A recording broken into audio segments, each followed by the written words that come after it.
इस सवाल के अंदर हमारे को क्या दे रखा है, हमारे से पूछा है कि which of the following equation best describe the graph given below.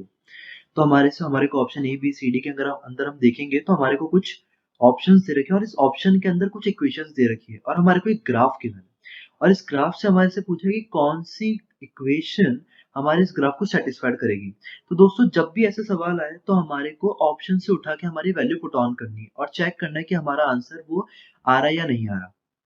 तो सबसे पहले मैं क्या करता हूँ, सबसे पहले हमारे को ये फर्स्ट वैल्यू जो होती है हमारे पास x की होती है और सेकंड वाली y की होती है। तो मैं एक-एक करके इसके अंदर पुट ऑन करूँगा और देखूँगा कि कौन-सी वाली इक्वेशन से हमें आंसर मिल रहा है। तो अगर मैं फर्स्ट इक्वेशन में पुट करूँगा, मेरी x की वैल्यू 6 है और y की वैल्यू 0 है, तो 6 प्लस 0 यानी कि 6 माइनस 0, 6 माइनस 0 मतलब 6 और 6 में से 6 चले जाएँगे तो आंसर आएगा 0। तो ये हमारी गलत है। फिर मैं b की बात करूँगा, वही हमारे पास x की वैल्यू 6 है, y की वैल्यू 0 है, यहाँ से 6 आएगा प्लस x की वैल्यू 6 प्लस y की वैल्यू 0 यानी कि अगेन 6 और वैल्यू हमारी आ रही है 12 और यहाँ पे है 10, तो ये भी गलत। पर हम यहाँ देखेंगे हमारे ऑप्शन सी में, तो यहाँ पे जब मैं x की वैल्यू 6 पुट करता हूँ और y की वैल्यू 0 पुट करता हूँ यानी कि 6 माइनस 0 इज इक्वल्स टू 6, यानी कि हमारा ऑप्शन सी हो सकता है। एक बार ऑप्शन डी भी चेक कर लेते हैं, वही हमें हमारे पास 6 प्लस 0 माइनस 6 माइनस 0,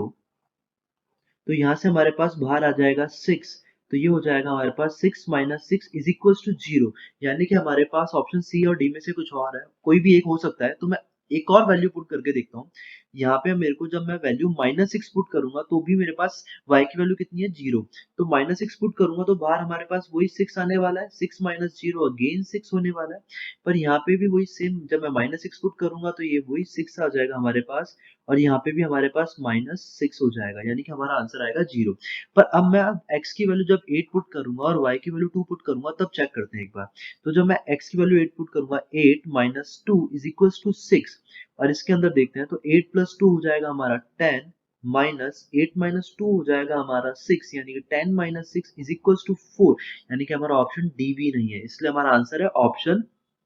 सी, क्योंकि ये सारे पॉइंट्स को वेरीफाई करेगा।